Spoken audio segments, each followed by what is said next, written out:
gaano kabuhay na buhay ang nightlife dito at ka-wild. And then alam nyo rin ba na legal dito ang marijuana? Plus, gusto nyo rin bang makatikim or makakita ng mga exotic food like snake, scorpion at pati ipis? Lahat yan makikita ninyo dito sa lugar na pupuntahan natin. It's 9:30 PM at pupunta tayo ng Causan Road.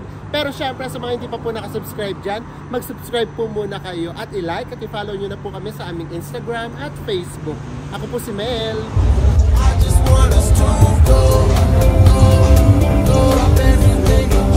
So guys, sa tagal na namin nagpupunta ng Thailand at tumira kami rito ng 2 years. This is the first time na mag-explore kami rito sa may Causan Road. So ganito pala dito, Diyos ko, pagpasok pa lang namin, pagbaba pa lang namin ng taxi, nagulat na kaagad kami. Ang daming marijuana na nakabangketa lang. So pwede siyang picturean, pero ayaw pumayag na video. So tingnan pa natin. Ano yung tsura niya, guys? Oh, buhay na buhay. So yan guys, makikita nyo naman. Bukod sa may marijuana, naman dito nagtitinda rin ng mga street food. So may nakita na rin kami. Ano tawag doon? Scorpio. So titignan natin kung kakayanin na Enzo ako daw. And then guys, so meron din naman dito mga pasalubong. And more talaga, mga clubs. Guys, may pumayag na sa atin sa video. Ito guys, lahat to, marijuana. Diba? Ganun kami dito. May stick, tapos pwede kang bumili ng isang garapon. Ito, big city. Ibig sabihin, kung gusto nyo mag-session, dito legal na legal, pwede kayo rin pumasok. Pero dahil tayo hindi naman, so hindi natin ma-event. Pero ito, lahat ng makikita nyo papasok. Uy, huwag mo naman ng isa ito, pakita. Ay, huwag mo ng isa ito, ha? Kaya lahat ng papasok dito, ang gusto talaga nila, ang gagawin talaga nila, mag-event sila. Kaya makikita nyo dito guys, lahat talaga rito wild na wild. Habang naglalakad, sumasayaw, kumakanta. Kasi nga, ito na yun, nasa influence na sila na no? And then dito guys, oh, ito yung sa bakdo. Nakaway din sa bakdo.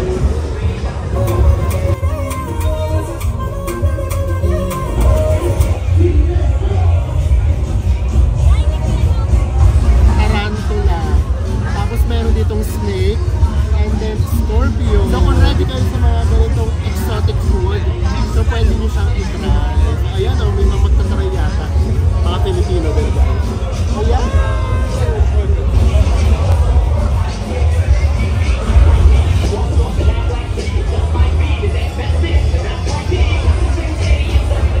Guys, grabe. Sobrang nakaka-culture shock dito. Nagulat ako, nagulat kami. Sa dami na namin napuntahang nightlife dito sa may Thailand. Nagpunta na kami ng Pattaya, nagpunta na kami ng Phuket. Ito yung pinaka-wild. Kanina, bago kami dito pumunta, wala akong energy. Pero grabe, para kang marirecharge kapag ganun dito ka. Kasi talagang grabe energy rito, guys.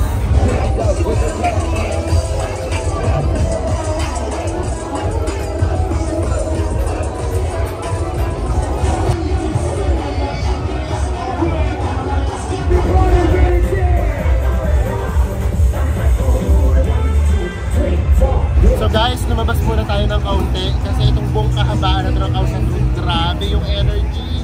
Nakita nyo naman siguro kanina, as in bato ka kapag ka napadaka rito na hindi ka mapapaindak man lang. Ako nga never akong sumasayaw, hindi naman never, I mean minsan na minsan lang. Pero dito, kung nakita nyo kanina, nakaka-enjoy siya, lalo na yung adrenaline ng mga tao. Kasi nga guys, mga high. Kasi karamihan talaga, high talaga sila sa weed, sa marijuana. And then pati mga exotic food guys, grabe. May nakita kami doon na crocodile. And then tapos merong snake. Tapos meron pang mga ipis. Merong tarantula, may scorpion. And more. So, hindi lang kami nakapag-video kasi una magtitip. Pangalawa, sayang naman kung magtitip kami tapos hindi namin mag-video. Kasi merong music. So, kung makikita nyo guys, hindi na kami masyadong nagsasalita. Kasi nga, baka ma-copyrights tayo. Ayaw na YouTube yan.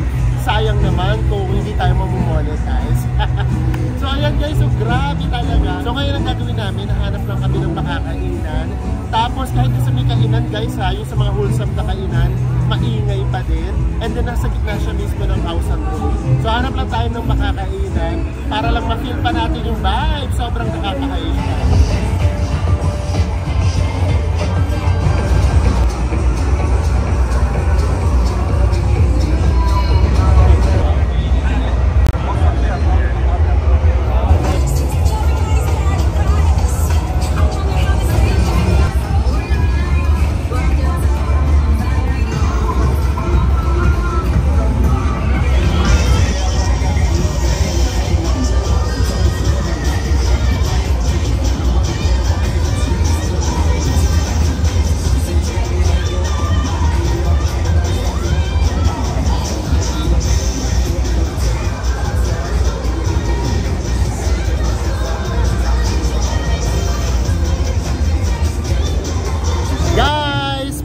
Tayo. So grabe, parang pakiramdam namin, pati kami may amats. Kasi grabe guys, lahat ng lalakaran ninyo, as in talaga lahat sila nag-smoke, nagmamariwana.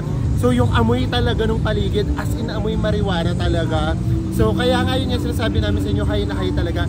So pasensya na kayo, hindi na kami nakapag-video kasi sobrang ingay. Pero alam nyo, gusto lang namin i-share sa inyo. Hindi ko naman sinasabi or inihikayat kayo sa ganitong bagay ha. Pero iba kasi talaga yung experience eh. Alam niyo yun, maingay, pero hindi ka naiirita. Kasi parang nagugulat ka na, pwede pala yun, ganun pala yun, parang ganun. So ang ginawa namin, napaka-wholesome namin, kumain lang kami. So ang mga kinain namin, yung omelette, ang mahal, 100 baht. Tapos yung pineapple fried rice, na okay naman yung lasa. And then yung pad thai super sarap. And then yung matagal na naming gustong inumin, yung coco. Ayun, so yun yung mga kinain namin. So kumain lang kami, so habang kumakain kami, ayun na nga, nakikinig lang kami ng music. And then tinitignan lang namin lahat ng ginagawa ng mga tao. Lahat parang ang saya-saya nila guys. As in, ganun talaga sila. So grabe, nakaka-culture shock. Gaya nga ng sabi namin sa inyo, ang dami na naming napuntahan ng mga nightlife dito sa may Thailand, pero ito yung pinaka-wild talaga, as in super wild talaga. Pero alam niyo, hindi ka ma-intimidate, hindi mo ma-feel na hindi ka safe, kasi ano parang ito na yung culture, parang ganun. Tapos may mga nakabantay naman na parang feeling ko ha, mga civilian police, ganun. So sobrang na-enjoy namin yung experience. Hindi man kami na umiinom, hindi man kami nagmamariwana, hindi man namin na-try yung mga exotic food, na-enjoy namin panoorin yung mga nasa paligid namin, and namnamin lang yung vibe. So sana na iparamdam din namin sa inyo kahit papaano. Maraming salamat po sa panonood ninyo, at magkita-kita pa rin po tayo sa mga susunod pa nating travel vlogs. Bye everyone!